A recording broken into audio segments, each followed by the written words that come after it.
You've opened your heart and had it broken. You poured yourself into relationships that started off promising but ended in sorrow. You've tried dating different types of guys, but the only thing they seem to have in common is that they all disappoint you in the end. You don't trust your judgment and you're afraid you will never figure this out. In the next few minutes, I'm going to explain to you how you can learn to trust yourself and make better choices with men in the future. Stick around.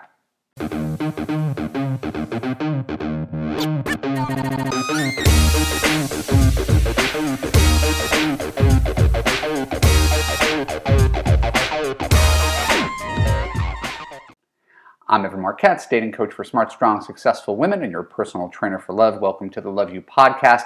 Keep listening to discover how to choose a good man. When we're done, I'll let you know how you could apply to Love You to create a passionate relationship that makes you feel safe, heard, and understood. So, if you've been listening to me for a while, you know some version of my story. Hope you know some version of my story because it's important. I dated online prolifically from 24 to 35, 10 plus years. I met over 300 women before I got married.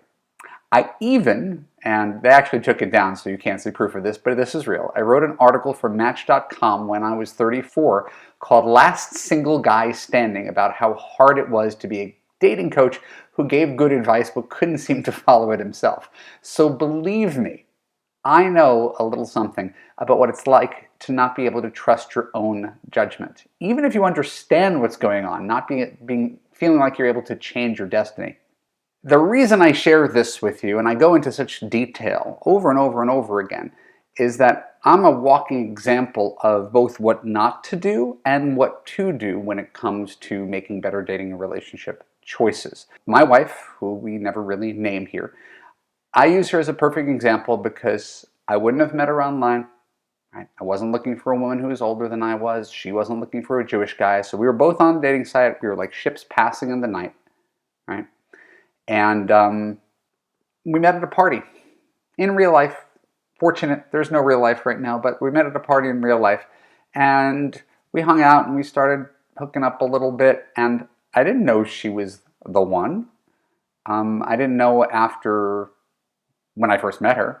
I didn't know when I asked her to become my girlfriend after about 4 weeks. I didn't know when I told her I loved her for the first time 6 months in.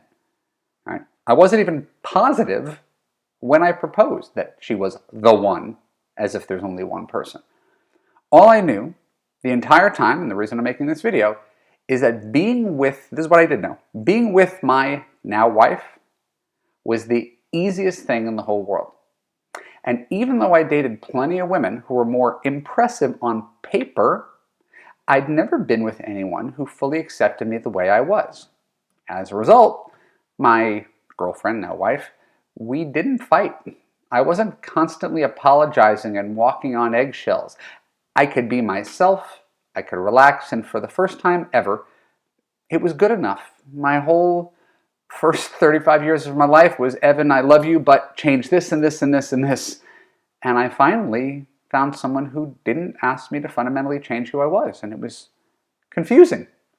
And I was waiting the entire time we were dating for some sort of butterflies or shooting stars when in fact, the way I should have known that my wife was the one was this one thing. And I want you to write it down. It was a lack of anxiety. I know it doesn't sound sexy, but it's important. Write it down.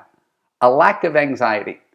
So if dating was this constant roller coaster of hooking up and kind of holding my breath and crossing my fingers for months at a time, meeting my wife was like exhaling for the first time. 14 years later, I breathe easy every single day, unlike people who have relationships that make them anxious. So it turns out that the best predictor of whether your man is a keeper is not whether you have the same hobbies or religion or education or the you just know butterfly moment, but actually how you feel with him.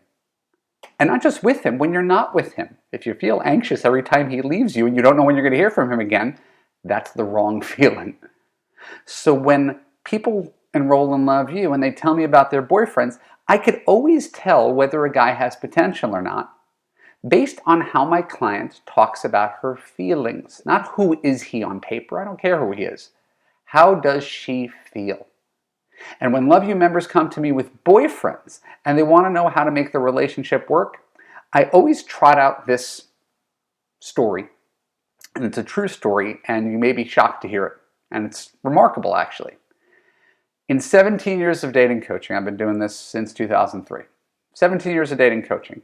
I have never had a client who came to me with a boyfriend and ended up with the guy she came to me with.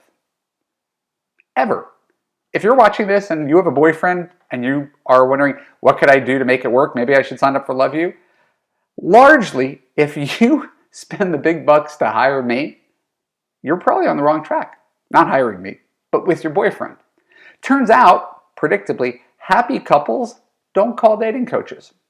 And if you're reaching out to one for help, your relationship is probably already doomed, and you knew that already, but you just didn't want to admit it. That feeling that led you to me, that unease, that anxiety, is all I really need to know, that something is broken, and you'd probably be better off finding another man than trying to spend the X number of years or the rest of your life trying to fix what's actually not working. Remember, the goal is to relax. The goal is to breathe easy. The goal is to enjoy peacefully the rest of your life. So, a whole bunch of words from me that gives you one clear message. Pay attention to your feelings. Not who he is on paper, not how great he was in the first month and how perfect he seemed to be, but right now. Pay attention to your feelings. Because even if you love him, even if you've been with him for years, if there's a lot of friction, confusion, anxiety, I promise you can do better, and you will. My name is Marc Katz. Thank you for tuning into the Love You podcast. For more episodes like this on YouTube, click the subscribe button, ring the bell, choose all to ensure you're notified the next time new content comes out. If you're listening to the audio, please share an honest review on Apple. That would mean a lot to me. More reviews equals more awareness of the Love You podcast and therefore more love in the world. And if you want to find love right now and you're committed to making healthier choices with men so you could have that easy relationship that makes you feel safe, heard, and understood, look for the link below and apply for coaching with me in Love You. Thanks a lot.